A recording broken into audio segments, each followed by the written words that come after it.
For all those who appreciate the work that we're doing here on Standing for Truth, please hit that subscribe button because we are just getting started.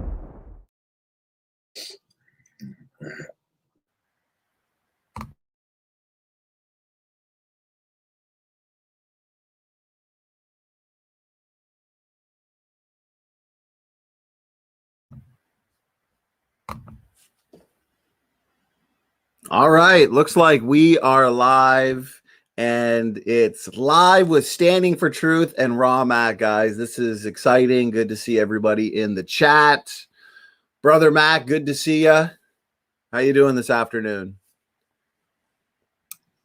Doing good, man. Doing good. It's gonna be fun. Awesome.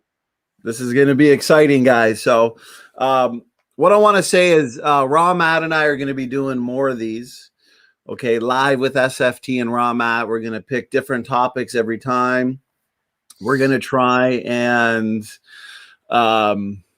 do it around kind of the same time, a little bit earlier in the afternoon, and keep it around an hour, sometimes an hour and a half, depending on the topic. But it's going to be a lot of fun.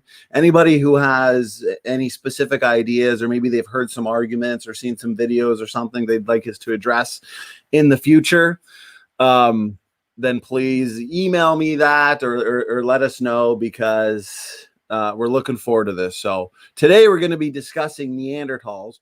Now, before we get into it, though, a couple announcements, because March is already a really, really busy month. I didn't think that we could top the first 2 months of 2021, but we've got a ton of shows. We've already had a ton of shows, actually. But to remind you, tomorrow we've got John McKay back with us, and Dr. Diane Eager. They're going to be here at 6 o'clock EST, okay? And we are going to be discussing the Great Flood, fossils, and evidence. And we're going to be doing a Q&A, audience Q&A. So that's exciting. And then next week on the 11th, we've got a debate on Hyperionism versus Christianity. Fighting Back will be here, which is exciting. He'll be debating Boy. So this will be Boy's third time here. On the 18th, we've got Bill Morgan back with us debating T-Jump, which is sure to be epic, on creation versus evolution, as well as at the end of the month, what a way to end the month, Professor McQueen versus Jordan on accelerated nuclear decay. I'll be debating next Tuesday at 9:30 EST. I'll be debating here live on SFT, David Beldock, universal ancestry or independent origins. So also, first week of April, we've got Michael Ord back with us. He's going to give a presentation on the Ice Age and the Genesis flood. Like the one before, it's going to be extensive, a lot of information. Therefore, we're going to have a lengthy audience Q&A following the presentation. That's going to be awesome. And what else comes to mind? We are working on setting up an SFT creation conference, hopefully within the next few months. So guys, we got a lot of great things planned for you. If you want to help us out and support this ministry and support what we're doing, we want to bring as much material to you as possible. Then please consider supporting us, donating to us, or even just sharing around the videos, the information, telling people about us. That's the most important thing, is ultimately reaching as many people with the truth and the gospel as possible. So enough from me. We're going to get right into it. Matt, I see you've got your coffee there as well. Maybe it's not the same coffee I'm drinking, but so let's get right into it, brother. What are you thinking? What are your thoughts on Neanderthals and the critics and their arguments when it comes to Neanderthals? You and I have studied this topic intently. You've had debates on it, discussions on it. I've personally had about 3 formal debates on it. We've written a ton on it in our book. We've got an article on our website about it. So this is going to be a lot of fun. So, yeah, Matt, what are your thoughts? Kick us off, brother. I think that one of the biggest problems that people have when they start hearing about Neanderthals is they've already, evolution has already taken them and lined them up and said that they're ancient. So people already have that in their mind. That's why they're called Neanderthal and not human. So when you look at the early pictures, you find that they all attributed Neanderthal to looking pretty much like this. And the reason they did this is because of their imagination. And they also knew that the odds of finding hair would be pretty much impossible. So they covered the entire human in hair to make them look more primate, because that's what primates have. They also removed the long hair from the top of their head, because humans grow long hair. And they pretty much were like, well, they're a subhuman class. There's nothing about them that's really human. So that way they were able to kind of storyboard their way around. And we know that today they were completely wrong. And one of the biggest setbacks for them were genetics, right? We found that we mated with them. So how can they be another species? Humans don't speciate. So how do we share so much genetics with Neanderthal? Then we found Denisova, and they also shared genetic DNA with us as well. So the evidence kept getting worse for them. So eventually they just finally said, okay, they look pretty much like us. And if you dressed them up in a suit, they would probably be indistinguishable from us. But they still lived long before we ever did. See how they're still trying to hang on to that last little bit? And the reason that they do this is because of the same reason they talk about primates having a nested hierarchy. And it comes down to genetic differences. You see, Neanderthal, because they were hypermutating, have more mutation differences within them than we do with us. So therefore, they see those differences and say they must be older, just for the exact same reason that they say Africans are older than us, because they look in the Africans and they say, look, more genetic differences, therefore they must be older. They did the same thing with Neanderthal. There's more of them, they must be older. So we're coming along today and we're going to explain to you our perspective from the young Earth creation side. Right. And I wanted to point out too, great stuff. I've got a couple pictures here on screen, one that you were showing, a depiction as to what they thought Neanderthal looked like in 1856 versus today. And one thing the critics oftentimes don't want to admit, and maybe you can touch on this and give me your thoughts, is the fact that when it comes to Neanderthal, their thoughts in the past have been completely erroneous. Okay. They've had failed prediction after failed prediction when it comes to Neanderthals. They didn't predict the fact that, as your slide was pointing out earlier, the fact that in the last few decades, we've learned that they've buried their dead. They made musical instruments, tools, cosmetics, jewelry, purses. And as you pointed out, most importantly, DNA proves that they were human. I mean, we interbred with them. We literally have Neanderthal genetics. And the point is, they buried their dead, which demonstrates that they had a sense of spirituality, right? And really points to their humanity. You know, they died for shellfish.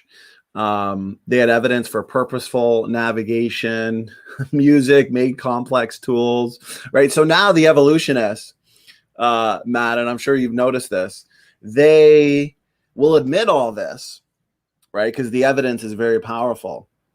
But they don't want to admit that this is a confirmed prediction from biblical creationists pretty well since the discovery of Neanderthals, as compared to the evolutionists, where they have had a drastic revision of the Neanderthals. I mean, look at the difference, 1856 versus now. I mean, 2015, you saw a child like that in real life. I mean, you wouldn't really think anything of it. You know, you wouldn't think anything different. But like you said, yeah, there's the phylogenetic argument, the biodiversity argument. Why are they slightly different than modern humans today? These different things we're going to discuss today. To put it into perspective, though, the bigger picture, we're all 99.99% similar, right, Matt? Yep. Well, with the Neanderthals, we are 99.97 or 99.7% similar. I mean, that is very much similar. I mean, 99.7, that's not a huge difference. And considering all the many reasons why there is that slight difference that we're going to get into today, makes complete sense. So I'll hand it over to you, brother. Sure. I guess we can start with, I'm going to share my screen again, and I'm just too lazy to upload slides, so forgive me.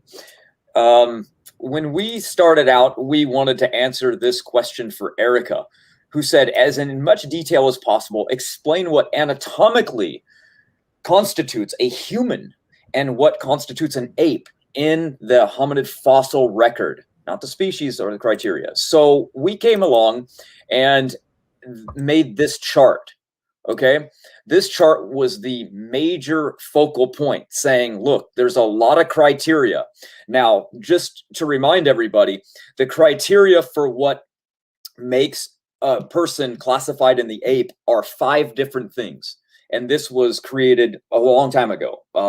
So I'm thinking to myself, okay, all we need is 5 criteria different, and we can easily separate human beings from related to apes as well, right? If that's what they use to push us into the family, then we can also use that exact same 5 to move us out. So what I do, I talked about the parabolic jaw, and we get into all of these different things as being different. Erica doesn't seem to focus on anything except for the brow ridges, so which is odd. She focuses actually on 2 things: the chin, which we'll get into, and the eyebrow ridges. So I think her glasses need to be changed, because I actually don't point to eyebrow ridges in this chart. So she kind of created a straw man and then just went on a tirade, because she knew she couldn't address this. So what she did is go, I'm going to just focus on one little thing and then talk about that for 20 hours. And what ended up undermining her entire argument was pretty much this. I said, if Erica were to find these two people in the fossil record, she would classify these as non-human beings. And she came along and says, no, I wouldn't, because they have chins right here. And she goes, you might not be able to see it, but essentially underneath the fatty tissue, you find this, which is the protrusion that comes out right here, which is indicative of modern day human beings. But by saying that, she actually undermined her entire argument. Because if you think about it, the question at topic, the whole reason I created that picture with all the different things that separate us differently was that you can't distinguish a human being in the fossil record. Matter of fact, remember this. This one's for you. Remember when you were in a debate and you showed this as a slide, and the Dan and Erica and everybody in the comment section, you mentioned if you found this guy in the fossil record, he would be deemed an intermediary. And they jumped on and said, no, he has a chin. You can see it right here. We would never classify him as an intermediary or a Neanderthal because of the chin. So they actually forgot that they're undermining their own argument, saying that we can't distinguish a human being in the fossil record by them admitting, of course we can. We just need to look for a chin. Right. What? That's what are you talking about? Right. You're muted, by the way. And you can't say that we can't distinguish between a human and a primate. And then when I show a picture of a human skull, you can't say, well, yeah, of course that's a human. What? You get what I'm saying? Well, it's hilarious. You can hear me now, brother? Yeah. It's hilarious because I brought that up in a discussion that I had on Speed of Sound's channel as well. It was a discussion against Speed of Sound, Immutable Destiny, and Walker. And I pointed that out, that if you found this skull cap, right, if you found it in isolation, because when it comes to the fossil record, we find a lot of these bones, okay? We find a lot of fossils in isolation. So oftentimes, yeah, they are finding these skull caps, okay, and a lot of other anomalous features in isolation. So without the chin, they're going to come up with all sorts of interpretations, is the point, right? So it's a real lack of listening skills. Yeah, I'm glad you brought that up. Good point, brother. Thanks. Here's another one as well. Before we hop into it, is I like this because it's a good visual for people to see what we're saying happened. People got off the ark and they migrated around, and we just have extinctions of these weird people or weird features of people, and we're left, and we still have major diversity in skulls today. So finding diversity in different skulls should be expected, but is it indicative of evolution? Because Darwin, remember, he came along and he found this skull right here. This is Neanderthal. And when he found that skull, he said, wait a minute, this is going literally in the wrong direction. Human skulls should be going from small ape-like up. And then all of a sudden we have these primitive skulls, and then all of a sudden we have Neanderthal, right? This massive skull, bigger than our own, with a larger brain, but brain size is indicative to intelligence. So how can we have a human that's got the nose bone ridge, that has a bigger skull, that has the features, the exact same, features as modern day humans, and then all of a sudden we have modern day humans, which are smaller? And it was going in the wrong direction. So he didn't like Neanderthal. He said it was kind of a problem.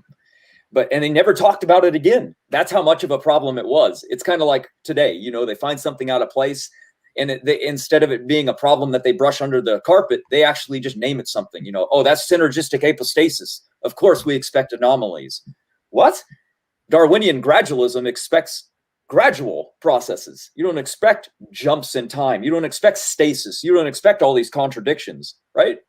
So when they found Neanderthal, it was a complete contradiction. So they just said, just brush it under the carpet.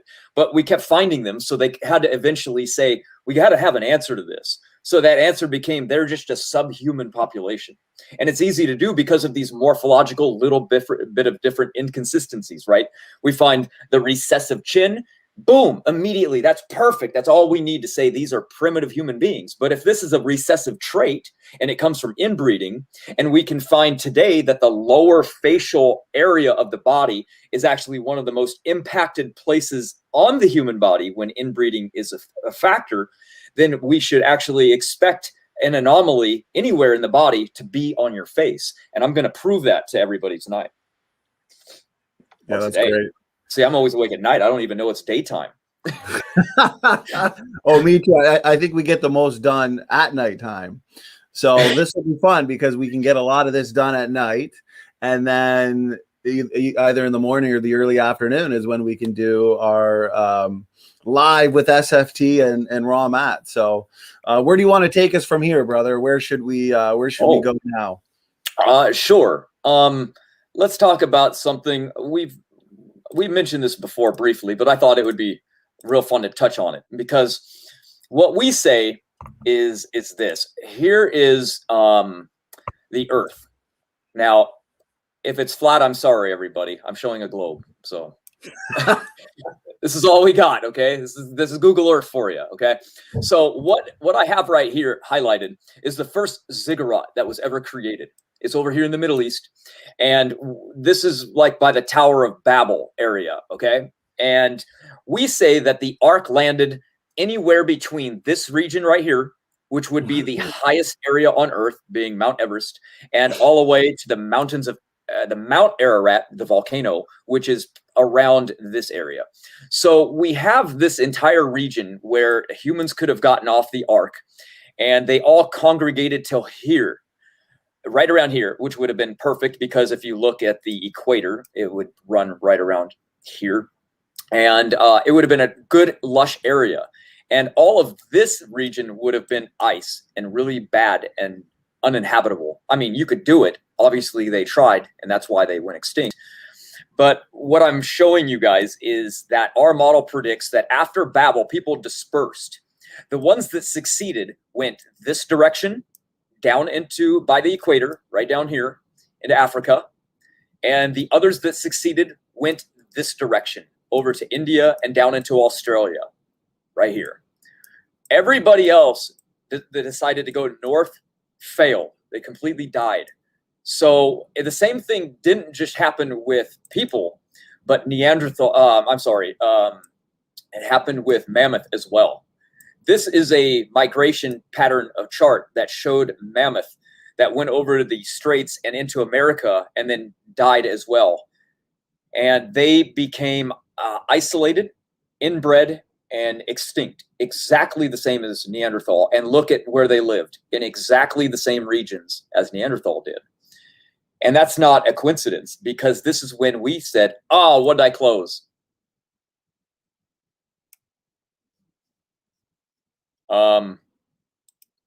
Am I live? Oh yeah, you're good. You're good. Okay. I don't know what I just closed. I might have just closed my something I wanted to share. Okay. Back to it. Okay.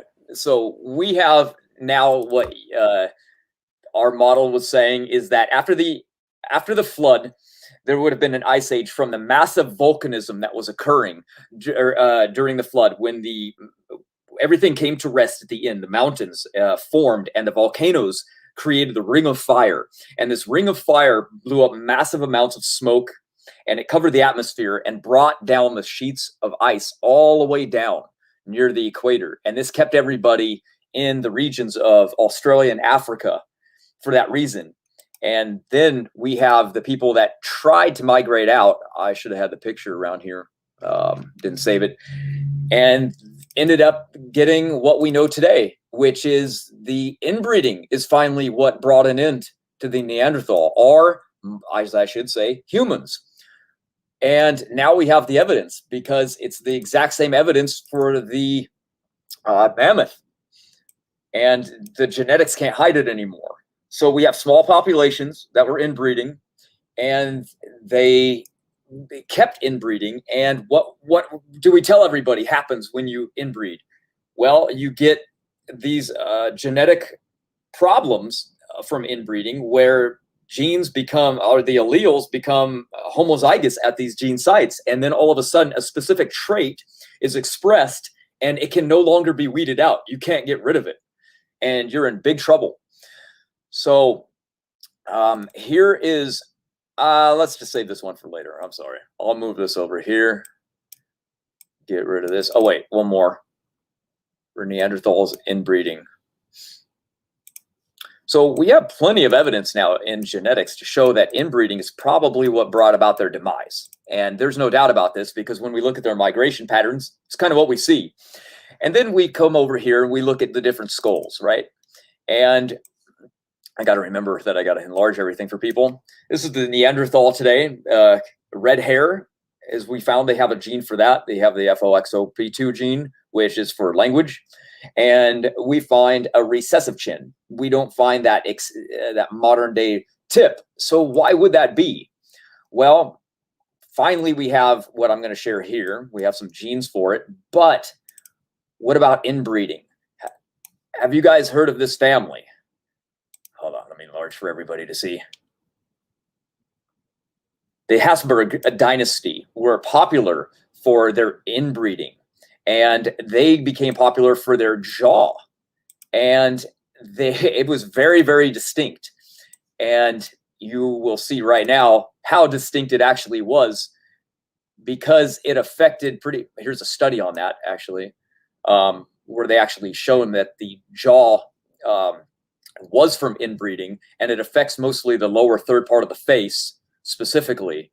And they were homozygous right there. And these recessive traits set in, and there was no possible way for them to really get rid of it unless they married or bred with people outside of the family. And that's one of the biggest problems we have with inbreeding. We have these traits that manifest themselves that become horrible, like an overbite or an underbite where the jaws don't line up. And then you keep getting it passed on. And then that's how they were able to tell these people are inbred, because look, they all carry this characteristic trait of a large jaw, and they all have it. And the only time they would get rid of it is when they would have concubines that weren't related. And here they are on some coins. As you can see, they were a popular family and very wealthy, and their jaw was very protruded. And the same exact thing could have happened in the opposite direction, which we're going to get to. This is called an H positive. And an H negative would have resulted in the recessive, but this is the dominant trait right here. I'll leave this up for people to read as I show some other traits. And we will talk about, here's a great picture. People are pretty good with that Photoshop, I'll tell you. Somebody created this. And we're finding that their jaw became the focal point from the inbreeding. Above anything else, their eyes took a little bit of an effect, but not much. It was mostly their jaw that was impacted. So if the jaw is what is the most identifiable and impacted from inbreeding, then we should see it when people that inbreed. And we can. It's obviously this got the recessive trait, right? Look how small their chin and jaw got. Very, very recessive. So if these people were to marry their sister and it would be recessive, all they could ever do is have a weak jaw the entire time. But of course, this doesn't answer the question of how come this exists in modern day people and Neanderthal doesn't. No problem. We're going to get to that right here. Wait, I have some more to share about that family. Here's a great study. Here's the one that was looking at these people about a phenotypic trait, or just traits that are expressed. They're like epigenetics, and anything can be expressed based on region, where you live, what's going on, what's your diet like. And we found mostly that diet affects the shape of the jaw and the structure of the jaw, and whether or not your teeth are going to be impacted. Matter of fact, I want to show this as well. That would be a good time for it, because this also shows that hunter and gatherers don't have a problem with their third molar. It functions properly and perfect in their body, as where in here it becomes impacted. Most of us have that, where we have to have our wisdom teeth removed because they either push themselves out, they implode, they break, they grow in sideways. They don't fit in our mouth anymore because of the industrialization. The changing of our foods really messed with us. But other people don't have that problem. So we're finding that chin and jaw structure are highly influenced by what we're doing. And then on top of it, it's also influenced, again, by inbreeding. So you have multiple things that can influence jaw structure, shape, size, what's going on. And we know now that it is inheritable. So once Neanderthal got this recessive curvature and in their jaw, they can never get rid of it. They would have to breed outside. So this is Australian people. Matter of fact, here's a jaw of a Neanderthal here on the left. And as you can see, it doesn't exactly go very far back. So I'm sure they'll say this is an intermediary. This is just a Neanderthal that bred with modern day humans, and that's why it had the jaw. But that's just more evidence to say that they were just humans. One thing that comes to mind before I forget, in fascinating presentation so far, but what you were showing with the inbreeding, this is all people and families in known recorded human history, as compared to your so-called hominids, like the Neanderthalensis, like we're talking about, Floresiensis, Naledi, right, Denisovans, you name it, Erectus. They lived immediately post-flood, where environmental conditions were extremely harsh, right? The harshest that they've ever been, especially during the Ice Age. So that, combined with the immense inbreeding going on in these Neanderthal populations, the fact that they were literally the most inbred people on the planet, right? They've got massive runs of homozygosity.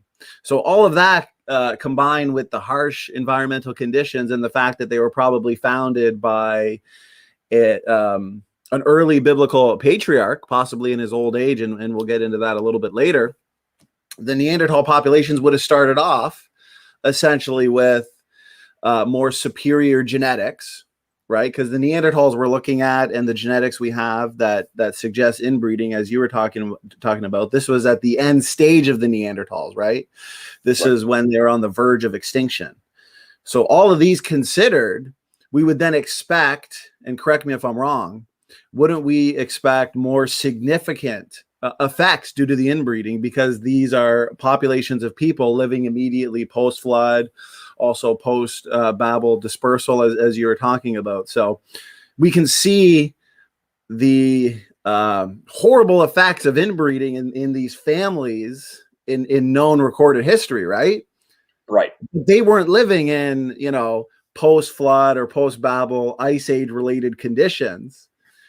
And they were not the most inbred people on the planet like the Neanderthals. So then the Neanderthals, wouldn't we expect even more fixed differences due to the inbreeding, due to the environment? I mean, do you know what I'm saying? Does that make sense, brother? Oh, of course. And the fact that they even lived longer as well. So now these characteristics can really play a factor because they matter more. Remember, the longer you're going to live, the more these phenotypic traits in your environment are going to matter. And what happened is, we know these people went north, right, up into the cold regions. And your body better acclimate very quickly, because guess what? Not much vitamin D. So therefore, melanin and pigmentation of the skin better really go down, because if you have dark skin and you're up past in the Arctic, you're not going to get what's required. And then you're going to get rickets, and you're going to get other health anomalies. And then your bones are going to start to malform because of some of these things. So that's also going to change structure. Then you have these people that are dispersing. Some are going to go here and some are going to go here. That makes the inbreeding worse, because now these pockets of people that could be possibly marrying cousins, right? And then farther distant cousins and the distant cousins, like all of us did, then you are going to be having less problem with interbreeding. But because of the fact that it was harsh conditions, I'm sure each family that started to branch out said, we got to get out of here. I'm going to leave. And so they go, and where do they end up going? another horrible place, right? They keep going north. They don't have compasses. They don't know that the south is the only place on earth that's good to go. So what do? They branch off and they go more north or more west. And the problems compound each other. And then you get more inbreeding and more isolation. And then another family branches off. You get more inbreeding, more isolation. But these phenotypic traits have already set in. That's why we keep seeing these recessive traits, right? The larger brow ridges, the recessive chin. Right. None of these are like, oh my gosh, I can't believe a human being has a recessive chin, and I can't believe a human being has a larger brow ridge. You can't say that when we literally have people today with that exact same characteristics. And guess what? They're alive today. So if we have living people today with the same traits, then you can't say that these are anomalies that we should be placing these people as a subhuman population. Right. It's pretty obvious you don't have to. And now we have the evidence to show that the shape of the face is identified to a gene. So if we now know the gene and that is identified for the influence of our face, then we can also find, when we investigate the Denisovan or the Neanderthal, that this gene is homozygous inside of those people groups. And guess what? We do. So when we're finding these jaws that have these phenotypic and genetic traits from inheritance, from inbreeding, and then we find that the evidence lines up to exactly what our story said, when it doesn't have to. It could have been evolution that came out with the evidence, but it's exactly what we've been saying all along. Then it's looking pretty bad for them down the line. And when it's study after study that keeps lining up, and when we're finding people, modern day people, with this very same structure, and we're finding, oh, well, I guess, look at that. It seems to me that different people groups around the world in different regions have different structures to their face, then maybe I shouldn't be lining these up as an evolutionary taxonomic tree of life. Maybe I should just say these are differences in human beings, and all of them should be used as what we can use to identify a human being in the fossil record. And that's what we do, right? We're trying to look and say, hey, what can we use to distinguish and classify a human being? Well, it seems to me we can, and it seems pretty clear we can. And what they're trying to do is saying that these little anatomical differences show that we can't. That's what we call grasping at straws. That's them reaching. That's them. That's their rescue device. They've pretty much run out of ideas at this point and are like, we have to just reach to the little things. Let's complain about this. Let's complain about their height. Maybe we can make some differences from that. But those rescue devices are running out really, really quickly. And I did something for everybody that I think you all like. And what I did is I downloaded the Neanderthal skull that you can see right here, and I made a PNG out of it. And then what I did is I went over and, sorry, wrong one. Maybe here. Yes. Okay. So what I did is this study, as you can see, I hope you can. If not, I'm going to enlarge it. I'm sorry. I don't know what you guys can see. All right. 150 should be good. In this study, what they found an Australian Aboriginal skull, and they were looking at the dentin. They were looking at the teeth, and they were studying it. So you can go to this study and see it yourself. And I downloaded the picture to show you of a Australian Aboriginal modern day human being. And I took the Neanderthal skull, and I'm going to move it over the skull and look for yourself and tell me what you think. Why do they line up so perfectly at all? That should not be the case whatsoever at all. What do you think about that? It's amazing. It's amazing. I'm still thinking about how you pointed out that they are running out of rescue devices. I feel like they have already run out of rescue devices, but it's not stopping them from circling back to that original rescue device and repeating it, right? Because they've pretty well devolved into talking points. So one thing I wanted to say too, and I don't want to derail from your presentation and your slides, but one thing I wanted to point out when it comes to environment, this was on my mind, in the fact that even the evolutionary community, for one, they had failed expectations, failed predictions, and understandings of what Neanderthal was. Okay, we went over that in the beginning, but the biblical creationists accurately predicted that Homo neanderthalensis is nothing more than a variant of human, right? But we also accurately predicted, according to our model, that they would have survived a cold glacial ecosystem, right? The post-flood ice age. And even the evolutionary community, okay, experts in human evolution, have suggested that a lot of their features are environmentally related to these, harsh, as we were talking about, harsh and cold environments. These environments would have influenced the Neanderthals' physique, because environment, as we know, Matt, influences phenotype a lot more than people ever expected, right? Especially due to epigenetics. So what we see in terms of the Neanderthals being incredibly robust, well-built, well-adapted to these environmental conditions is perfectly consistent with our biblical creation model of post-flood and post-Babel migration and ice age, and even their muscular limbs. I've watched lectures where they talk about how muscular and well adapted they were. They could see the striations in the bones themselves. Wow. And the fact that a lot of their adaptations are known to help generate and retain body heat, and lo and behold, that's it makes sense given the fact that they survived the ice age type ecosystem. So it's funny how the evolutionary community and the critics especially, they want to downplay the fact that they were just so wrong on every level when it comes to the Neanderthals. And then the genetic data comes in, and you think that would just resolve it completely, right? Obviously, they're the same species if we interbred with them. Right. We have their genetics, and they were shocked and did not predict that. So anyways, I could rant forever. So go ahead, brother. I just wanted to point that out. No, it's true. It's so true. They didn't expect it. And that's what's funny, is because they're the ones trying to make all the predictions. And I've said it in the past that we have a different example of why there would be these genetic differences going on if we all came out of the bottleneck at the same time. And that was the study that I just released and put up.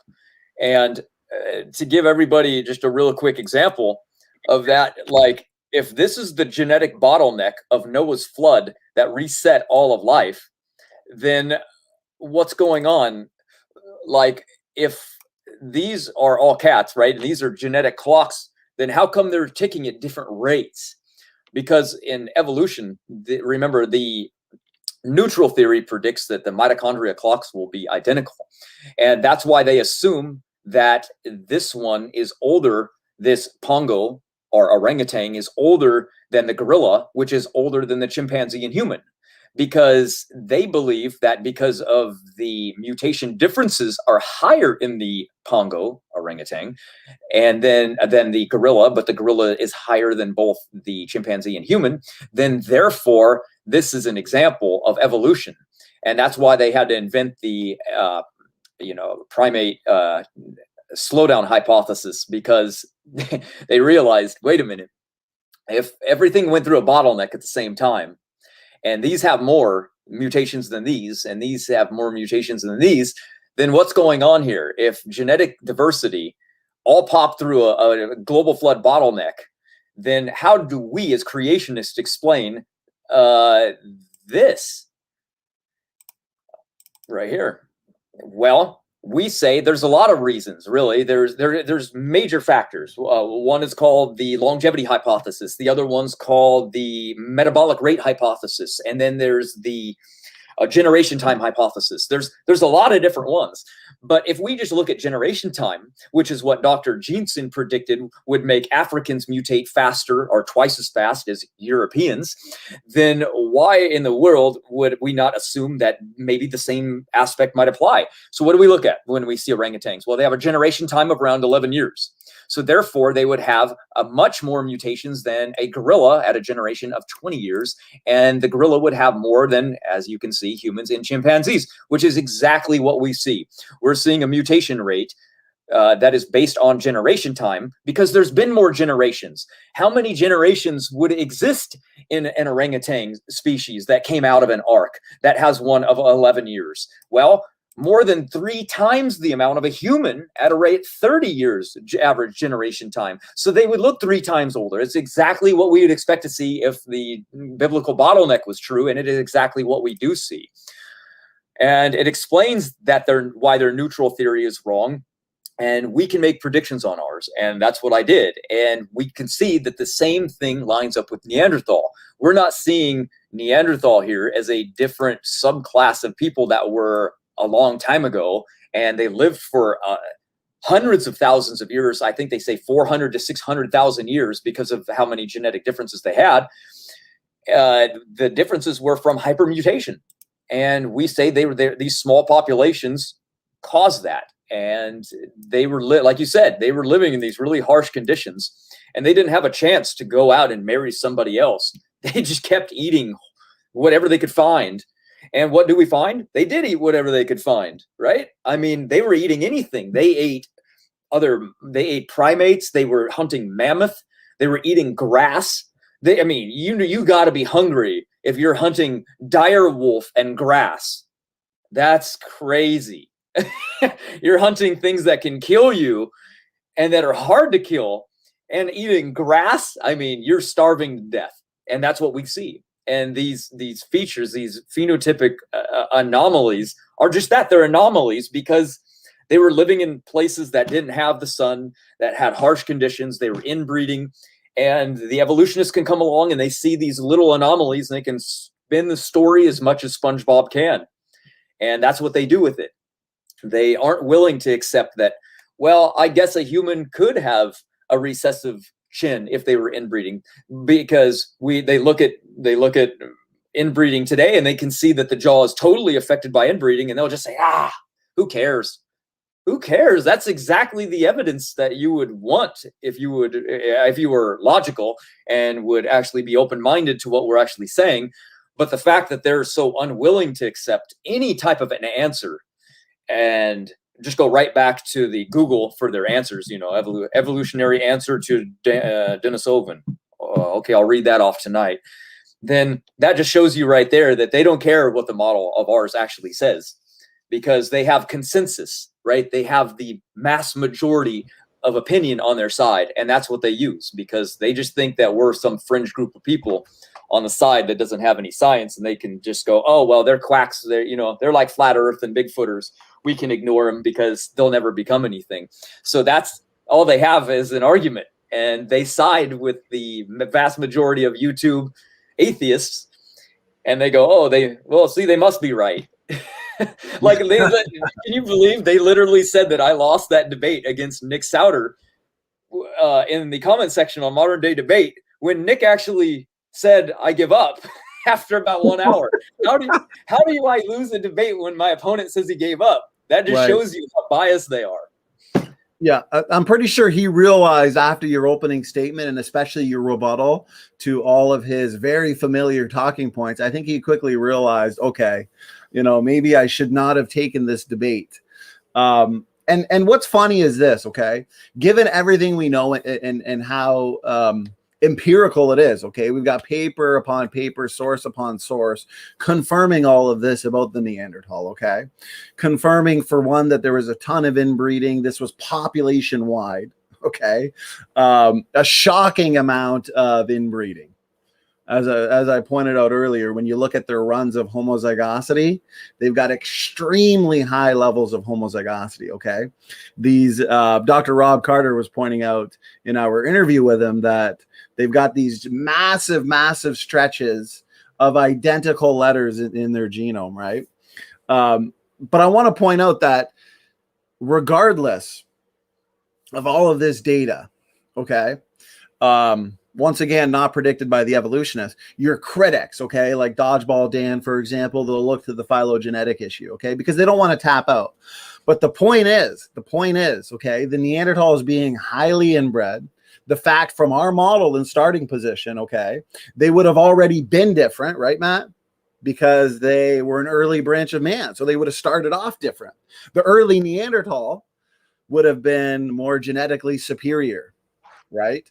Because when it comes to the genetic data, we're looking at the end stage of the Neanderthal when they were extremely inbred, when they've accumulated massive, massive numbers of mutations. They're on their way to extinction at that point, right? So the fact that early man would have been more diverse, they would have been different. And also, and we can have you touch on this in a minute if you want, the reality of patriarchal drive.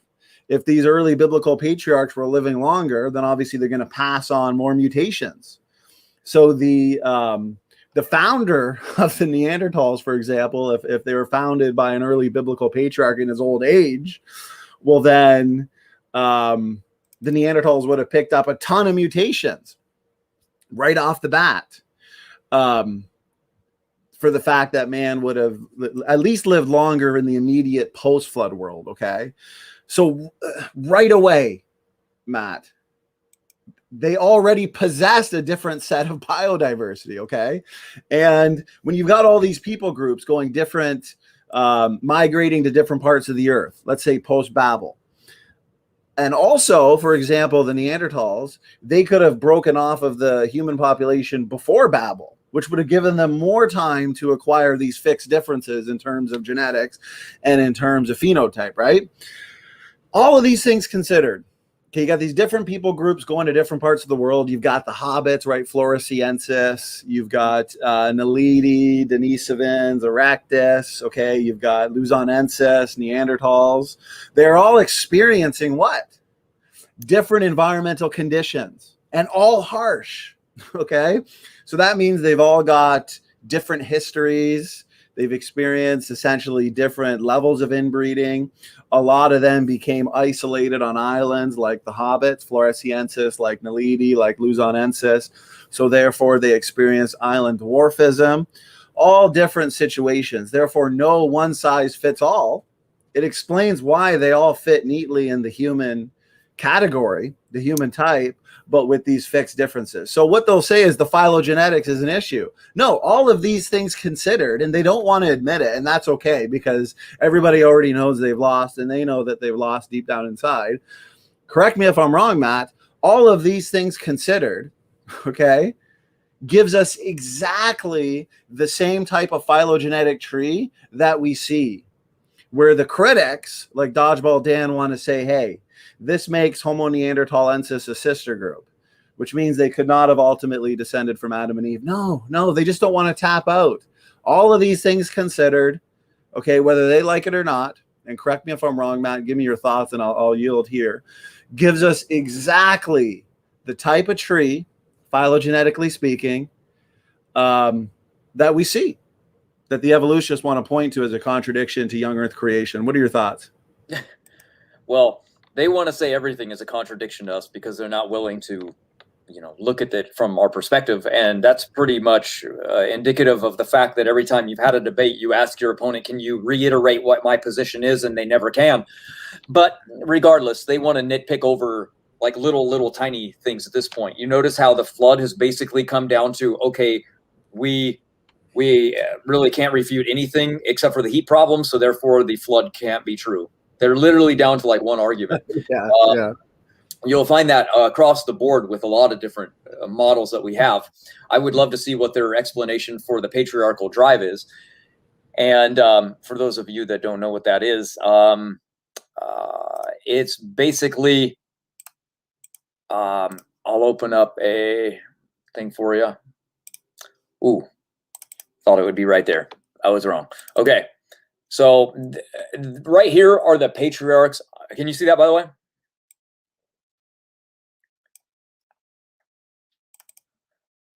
I'll just assume you can. So basically, these are the patriarchs that lived before. I gave you the thumbs up, brother. We're good. We're good. Oh, sorry, yeah, I can can't see it. Go ahead. So these are the patriarchs that lived before the flood, and this is Noah. And then the flood hit, and we see a drastic drop off right here in the age and the life expectancy. And Dr. John Sanford and Dr. Robert Carter came along, and they ran the numbers to see like what's going on. And John Sanford recognized this immediately as what's called a biological decay curve. And he found that if people went through a massive bottleneck, and somebody like Noah would have been actually living to 500 when he had his children, he would have dumped a massive amount of deleterious mutations and de novo mutations into the offspring. And if that were the case, they would be affected by a biological decay curve. And that's what they found. And that's the amazing thing about patriarchal drive. Now, that would have affected the Neanderthal probably the most, because if these people were to get off the ark, and this is a lineage from Noah's descendants, and they were just impacted by massive amounts of these mutations, and then they go off on their own with just a small family, they're obviously going to have massive amounts of problems. And then those small groups of people branch off. Now they've just compounded those problems, because now you have a smaller group of people that are inbred, that are more homozygous. You're never going to pull away. Matt, Sorry, what? And what happens when it's a small population that's highly inbred, okay, and maybe right off the bat, followed by exponential population growth? What happens when it comes to these fixed differences? When it comes to fixed mutations, right? They get fixed more rapidly in a small population. Yep. Yeah. They stay there. They stay there for good. And we know the Denisovan, they inbred as well. They're just another people group. And then look at this. We have here a Neanderthal that mated with somebody that didn't have the recessive trait of the chin. And look, we can see that they have the typical modern day human chin, but the Neanderthal skull size, the forehead, and the brow ridges with the nose bone. So we see a combination of modern and what they call primitive. Now, why would that be if they're saying that no, the chin is something that's a separate issue altogether? But we see that the chin being a recessive trait genetically, but when it moved outside of the family of inbreeding into a Cro-Magnon, that they got this. Interesting, isn't it? So maybe it does go to show you that you can get out of it if you stop inbreeding. So we see all the typical traits of inbreeding from the fossil record, and it's not evidence for evolution. Done. Amazing. And I want to, I'm going to share screen something, okay, just to demonstrate that PhDs who were well studied in this understand that the type of phylogenetic tree that we see, okay, that the critics want to say is a contradiction that we can't explain, have been examined, okay? And let me just share screen real quick. Now I've got, actually, you know what? I've got all of this stuff documented in our books too. So this one's Special Creation, entire chapter on Neanderthals, addressing the phylogenetics issue, right? Especially because, you and I, Matt, we love to take their so-called best objections, okay, their best rebuttals, and we love to just absolutely demolish them, right? Leave no stone unturned. And then you've got your mutation rate book up there as well, which pretty much goes through in depth a lot of these mutation rate studies that confirm a young Eve, a young Adam, but then they want to look to the Neanderthal biodiversity and say that that's a contradiction to it. Well, so anybody new to the channel, we've got a ton of material, ton of books, articles on this topic, but let me share screen real quick. And here we go. Okay. So right here, okay, we document patriarchal drive intensely in our work. I've brought it up in debates numerous times with Walking Fish, with David recently in Neanderthals, and they don't have a good argument. No good argument at all, okay? So I'm going to read this here, okay? In the end, we expect a chaotic early history of man. Of course, right, Matt? Immediately post-flood. And what happens, Matt? Actually, touch on this because you're the health guy. What happens when you have a post-flood people group? Okay, you have people who are essentially coming out of what? A near perfect world, the pre-flood world, right? Yeah. So they've got more superior genetics, which would reflect the phenotype as well, of course. Okay, and now they are entering a new world of harsher conditions. The entire real estate of the earth has been rearranged, okay? So what happens now to these people who are custom, I guess you could say, to the old, more superior world, and they're now dumped into this more harsh world? Okay, so you've got Neanderthals, which started off as an early branch of man, more superior. What happens? Are they not going to go downhill a lot quicker now? I mean, are their genetics, are they used to these harsher conditions? It would be like you, right? It would be like you, who probably haven't had McDonald's in how long? Okay. You know, your body's very alkaline versus acidic because of the way you eat and what you choose to put in your body, right? But if you just went on this McDonald's spree, breakfast, lunch, and dinner for the next 6 months, that's all you consume, McDonald's breakfast, lunch, and dinner, what would happen? Would you not descend into unhealthiness pretty quick? Oh, they made a movie on that. It's called Super Size Me. Yeah. Average guy. And what happened? He barely made it a month. The doctor was telling him, you better stop. You're getting really, really bad. Now, we're not saying that Neanderthal had McDonald's. We're saying that these superior genetically people got off. Neanderthal had more genes than we do. So if they had more genes, they could have had more diversity. They had better things going on. They had the potential to adapt and acclimate better than we do today. And then all of a sudden, they get off a boat and they have children, and now these children are living in a world with less oxygen, with an atmosphere that's been blocked off from the sun in most regions of the world, especially where these people were, and they're not getting much vitamin D, and they are now have iridium to breathe in if they stayed in these volcanic regions where the sun is blocked out, which Neanderthal did. Well, iridium, right, is a carcinogen, right? So now they're dealing with breathing in a carcinogen, lowering their life, and then they're barbecuing their food because fire keeps them warm. As we're down in the tropics, you're walking around eating fruit, you're doing good. And now all of a sudden they're killing mammoths and wolves and primates and maybe even each other, I don't know. And they're barbecuing up all these foods. Well, that's a known carcinogen. That's caused what's known as advanced glycotic end products and glycation, and that's aging you. And then your somatic mutations spike. Now you're living in a cave to stay warm, and there's smoke in your cave. There's more somatic mutations. That's horrible for your lungs. And then there's a plethora of all these different things that are causing all more somatic mutations to rise in the body that wouldn't be affecting people in other regions. And then you're inbreeding. So now you're compounding de novo mutations on top of somatic mutations. So you've got this massive bombardment from diet, from environment, from inbreeding. You're just it's a recipe for disaster, even for people that had much superior genetics. Boom. Because a lot of people will say too that, hey, you know, you are looking to some of these early post-flood people groups, let's say Neanderthal, as having superior genetics, having evidence for longevity. But then we see in their genetics, right, the end stage Neanderthal, we see that they're on their way to extinction. They've accumulated a lot of homozygosity. They've accumulated a lot of deleterious mutations. Yeah, that's the end stage of the Neanderthal, which is exactly what we'd expect. I mean, boom, you just killed it right there.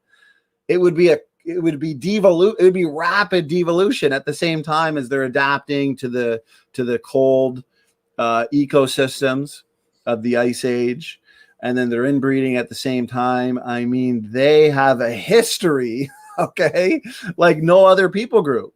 And that's why these critics, okay, you know, like somebody like Dodgeball Dan, right? He's got such a hyper focus because he's not very versatile, okay? And you focus on his one or two main talking points and you demolish them with sound evidence, right? And because critics such as that, they don't really have much else. They have to hold on to those talking points, even though those talking points have been dealt with over and over again. So, for example, here, so as we just discussed, we expect a chaotic early history of man. You nailed it there, Matt. You nailed it, brother. And right here, the combination, okay? The combination of rapid early population growth, right? Patriarchal drive, fragmentation of the population after Babel, okay? With the subsequent long-term isolation of some groups that we've been discussing, you're going to get these fixed differences in genetics, fixed differences in phenotype. And Matt, as you were pointing out, there'd be a lot of genes lost over time. Neanderthals go extinct. Okay, your main line of humans continue on for thousands of years later. Are we that surprised that we've got some different sets of biodiversity? Anyways, we'll keep going. Extreme inbreeding in some, right? Your Neanderthals. Population surges and collapses and selective sweeps. Okay, and I like how he points out either naturally or through war and conquest creates what? A perfect recipe. Right, Matt? A perfect recipe for exactly the type of tree that we see. Now, I like how he points out that that specific tree cannot necessarily be predicted. Why? Because of that extremely chaotic early history of man. But we look at the empirical data today, okay, that suggests that Neanderthals picked up a lot of mutations over time. They lived in very harsh conditions. Lack of vitamin D, for example, can result in possibly the mutations to essential DNA repair enzymes, which would lead to more mutations over time. Okay. Patriarchal drive, long-term isolation, selective sweep, all of these things, okay, considered, gives us exactly the tree that we see. Exactly the tree that these desperate critics, okay, want to point to as being their best argument, even though it's been completely demolished, completely dealt with. They want to ignore the fact that everything about Neanderthal they did not predict.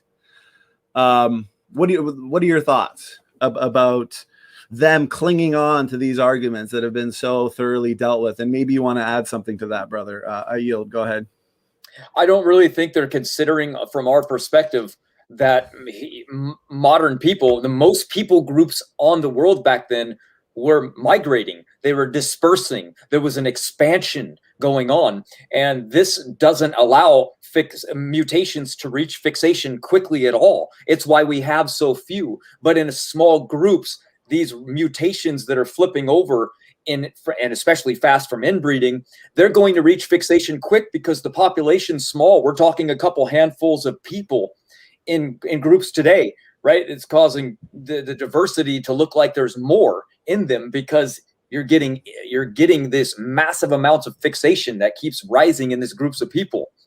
And there's another thing too, is remember, Neanderthal were right after the flood. What do we have as far as evidence goes in scripture anyway, that talks about the age? Well, they lived for a long time. We know the longer you live, the more mutations you pass on. So if you're a 400-year-old person, you're going to pass on a lot of mutations. And Noah's grandkids did live a long time. It wasn't until the 10th through the 15th generation when people were finally living to about 100 to 200 years old in this small range, right? So that decay curve happened fairly quickly. So right after the flood, you've got people that live a very long time that are passing on yet again more mutations than normal. And we know this is true as well from the fact that one thing is true. We can look at identical twins today, and identical twins move to different regions of the world and have children. And these identical twins with identical genomes will pass on different amounts of mutations to their children. And they'll also have different amounts of somatic mutations built up in their own body based on what they do. If one is a smoker and a drinker and eats bad food, they're going to have far more mutations in their body than their identical twin born at the same time than they do. So we know that mutation load is different based on the fact that we can see it. So it's not some type of a mystery anymore. We don't have to just assume that Neanderthal was different. We can actually know that they're different by looking at what we observe today, and that's what we see. So, well, let me ask you this, and great points. These critics, okay, they still don't understand the significance of the FOXP2 gene, okay, because they have been discussing that. I don't know what standing for truth or Ramat mean, and I brought this up in a debate with no answer from my interlocutor. So I think they got to pretend to I think they got to play stupid, play dumb, right? But the significance of the FOXP2 gene showing that Neanderthalensis was in every way human because they had those requirements for complex language and speech, as compared to the FOXP2 that we would be looking at in chimpanzees and some of the great apes. Okay, they don't understand the significance of that. Matt, can you touch on that a little bit, brother? Yeah, the gene does actually quite a few things, but the FOXP2 gene is indicative for language. So, but here's the thing. You need two of them. You need two of these genes that are functioning to be able to actually process and actually have language. And when we look and we find primates and we look inside their body, we only find one of these genes. And they actually did a study and they were like, well, let's cause a gene duplication that's active and then see what happens with the primates. See if they come up with some more language. See if we're able to teach them more sign language, see if they're able to actually do anything. And nothing happened whatsoever. So they were like, interesting. Obviously, they wanted their grant money, so they didn't say this was a failure, but that's what it was. And then we look inside of Denisovan and Neanderthal and modern human. What do we find? Two of these genes in all of us, every one of us. And they were active genes. They weren't just like, oh, they're randomly placed and one was horribly mutated or one was maybe non-functional. We look and we found both of them in Neanderthal. That's exactly what we find in us. So to say that they didn't speak when they don't have any anatomical soft tissue, it's their storyboard. It's like, well, they didn't find long hair on them, so obviously they were primates. They didn't find human skin, so obviously they were covered in fur. It's the paradigm driving the conclusion. They're starting with evolution being true, and then they're building the story around it. We're just like, look at the evidence, what we do have, and the evidence is pretty clear. It lines up exactly with what we would expect. And then they come along and they go, well, yeah, they might have had those two, but that's just proof that the common ancestor had one and the chimp probably lost it. You see what I mean? Just like assumption. Such a small difference, a couple small differences like you're pointing out. Okay. When we look at, say, the chimpanzee, and yet we, alongside the Neanderthals, had highly complex language and speech abilities. So even those couple differences, the question is, can those result? And has that ever resulted in or been observed to evolve such complex language skills? You know what I mean? Do you get what I'm saying? Because the evolutionists would have to say, okay, this was lost, or a couple simple changes can result in massive functional differences in terms of speech and language, right? Right. They have to assume that one gene is the powerhouse as well, right? They're going, man, this difference in humans and chimpanzees, it's just subtle, but that's all that needs to happen is subtle changes, right? Because that's what Darwinian gradualism is. It's little subtle changes that have a profound effect. So they can invoke that, but again, they also said that primates speak language. They don't have grammar. Matter of fact, they even tried to say that what was that one that had sign language? They know how to speak. They do sign language. It's like, no, they know basic nouns. They know like words. Like they'll show a picture and it'll have a bird in water and it'll go bird, water. You know what I mean? It'll sign what it sees. It's not having a language. It's not having a conversation with you. They don't do that. We're the only ones even remotely close that do that. So they're trying to say that Neanderthal was using the grunting of the language, right? That they didn't have full functioning larynxes and things like that. So they weren't quite sure. They were probably signing and grunting sounds from animals. It's called the bow wow theory, and that's what eventually caused humans to finally be able to speak language. Is the fact that they grunted it into existence because of that. And nothing can be further from the truth. We have evidence of them being able to speak. We have them, like, we found cave drawing, we found instruments, we found pendants that they made, and they were doing everything a human would be able to do. I mean, if they could build a ship to sail, you know what I mean? I don't know why they're saying that they're brainless. Purposeful navigation suggests sophistication and intelligence. So right here, I want to point this out too, Matt. You know, what are your thoughts on this? Because there has been some analyses done in terms of baraminology, okay, where they're looking at archaic and modern human genomes. And what they've discovered was the genomes of modern humans, Neanderthals, and Denisovans are very similar to each other. Besides this general similarity, right, genome size, number of proteins, ACGT percentage, chromosome number, okay, they also have a similar high scoring motive content. Since some genomic regions are present in the genomes of archaic humans, right, which the critics want to point to, but missing in modern humans, what does this show? It shows that the human genome, the baranome, okay, is devolving and not evolving. As you pointed out, right? Neanderthal populations would have started off different sets of biodiversity, more superior. These harsh conditions, the inbreeding would result in what? A lot of genes being lost, a lot of functions being damaged. So is there any reason for us to really be confused as to why modern human genomes and some archaic genomes are different? I mean, this is what they're discovering, brother, you know? Oh, I know. I like that baraminology. It's amazing because it's they finally have a way. Basically, for the audience that are listening, they've taken the subtle differences that we find in species and in animals and in things that are related and in things that might not be. They're not sure. And they classify them. They put them together and they say, okay, how large is their spinal column? How many vertebrae does it have? How many ribs? How big is their rib cage? You know, what is their density? You program in all of these different features. Obviously, some things are very, very simple, like I would even say a human. Well, how many bones do we have? You know, just a few hundred. So it's very easy. You type all these in and you put them into an analog and you run the numbers. And this is what we see. This is right here is what they've been showing is they were looking at the different dinosaurs and they were going, well, let's see which one are related and which one aren't.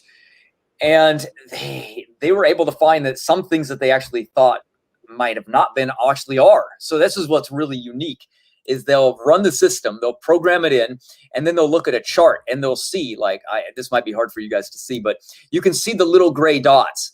These are some of the same species. And then you'll find another box over here, and that is a totally separate kind, even though they were classified as probably the same species. So it's delineating taxonomic levels. It's showing what is a created kind.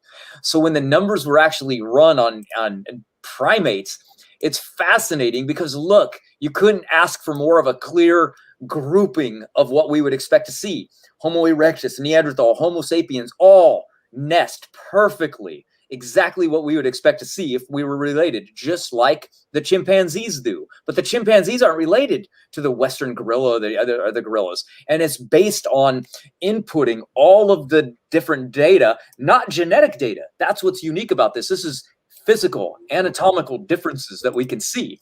We're literally looking at what we find in the fossil record, and we're able to go, okay, let's line these up. Let's see if these species really are related to one another based on the anatomical features. Is a midget that's alive today, a dwarf, related to a modern human?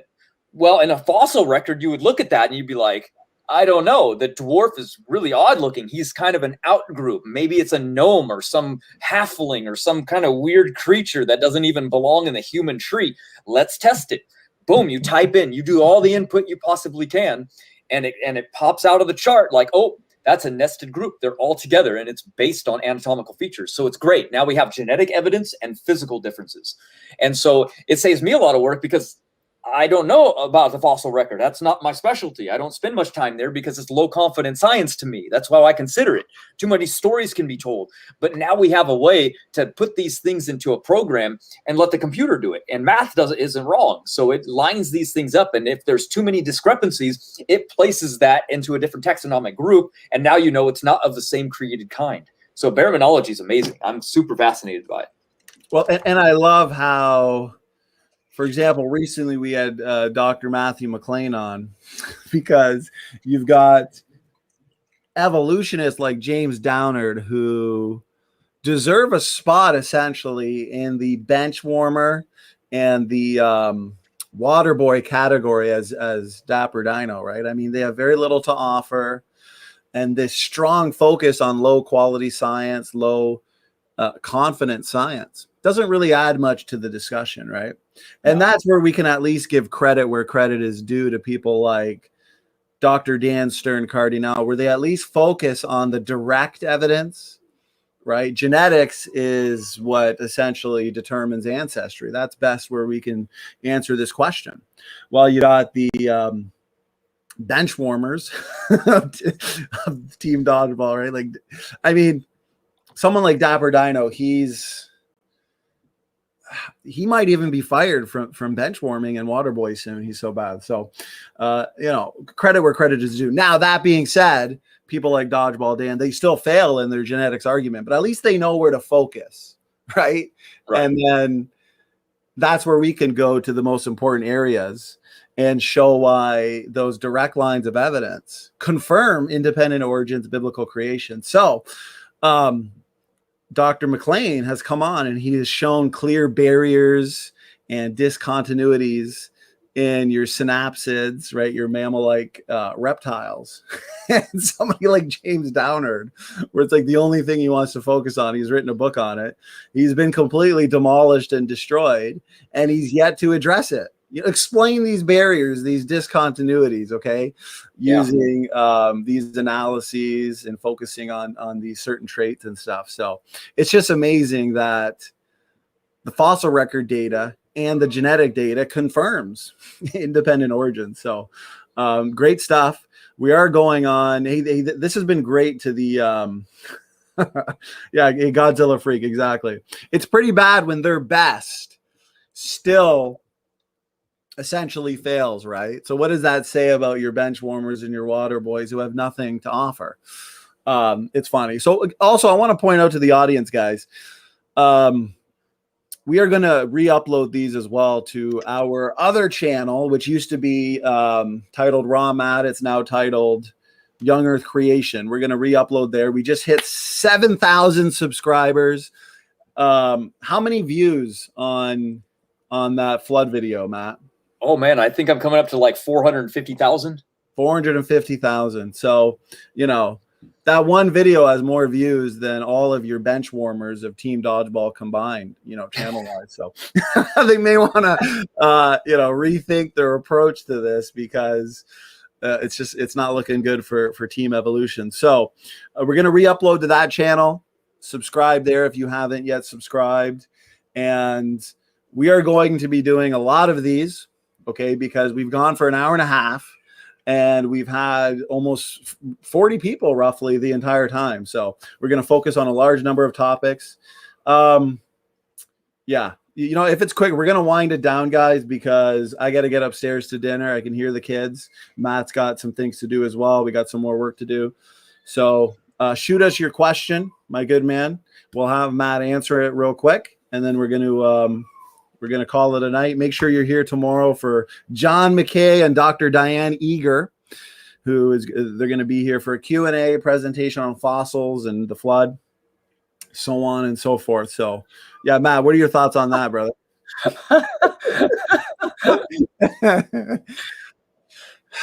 He earned that golden dodgeball. That's for sure.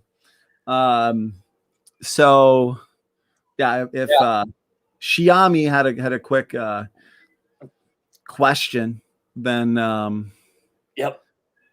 but Hopefully it goes through. Yeah. So guys, definitely we're gonna be doing more of these, lots of shows to come. We're working on setting up and arranging and hosting an SFT creation conference, hopefully by summer. So help us out, support us. We want to keep putting out daily content, putting on all the best interviews. So I appreciate it, Cole, the kind words. And guys, what we'll do is thank you so much, Jeremy, for the super chat.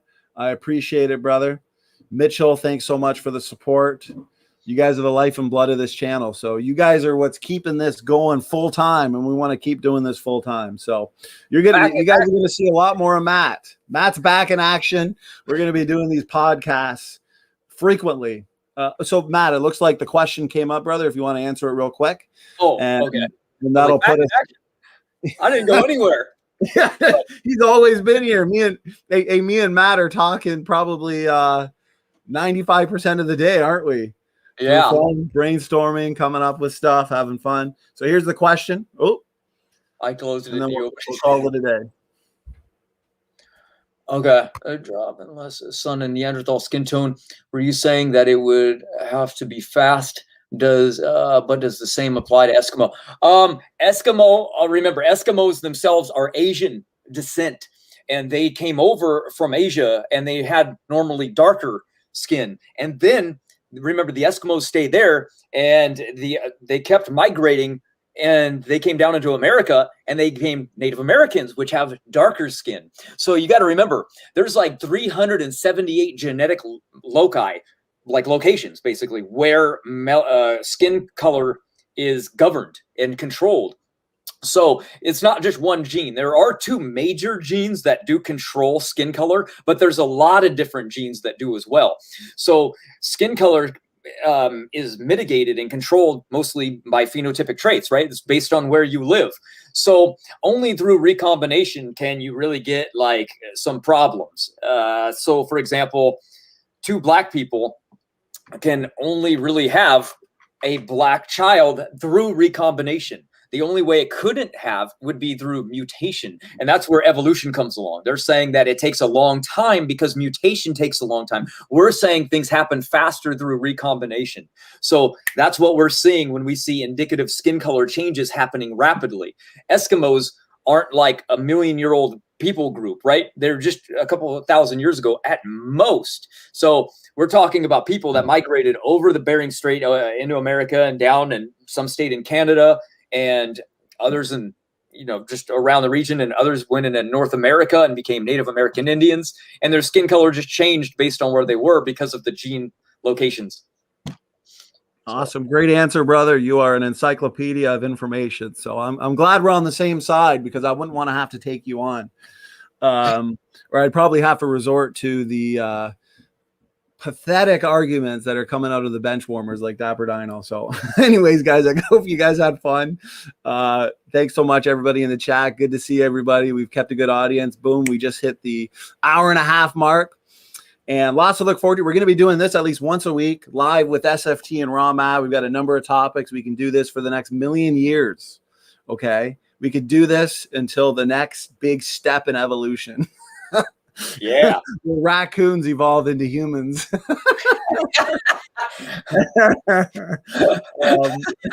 So, guys, pass this information around. It's a great time to be a young earth creationist, because as everybody has seen, the evolutionists don't have much to offer. So it started off laughable. It turned into kind of sad, and now it's just sad and laughable at the same time. So last words, Matt. No, I just saw Cole saying, does gene location mean they bred with other people? Genetic location are where alleles line up. So if you have a parent with two different heterozygous alleles, then if the other parent does as well, you have heterozygosity. But if they have the both identical, like the Neanderthal would have from inbreeding, they're homozygous. So you don't get a lot of diversity. So Neanderthal, because they were inbreeding, they would have only had whatever phenotypic traits they had adapted to in that region. So if they were pale with freckles and had white skin, they would have been forced to retain and maintain that because of the homozygosity at those gene sites. So they would have never been able to move to Africa later and evolved black skin because of the inbreeding. All right, guys. Well, God bless everybody. I'm going upstairs to eat. Matt, you go eat as well. You've earned it, brother. Great show. Great presentation. And Film Free says, hold on, guys. I feel it coming. Woo! Done evolving. I'm okay for now. Done. That, oh boy, that's proof right there. All right, guys. God bless. SFT and Raw Matt are out.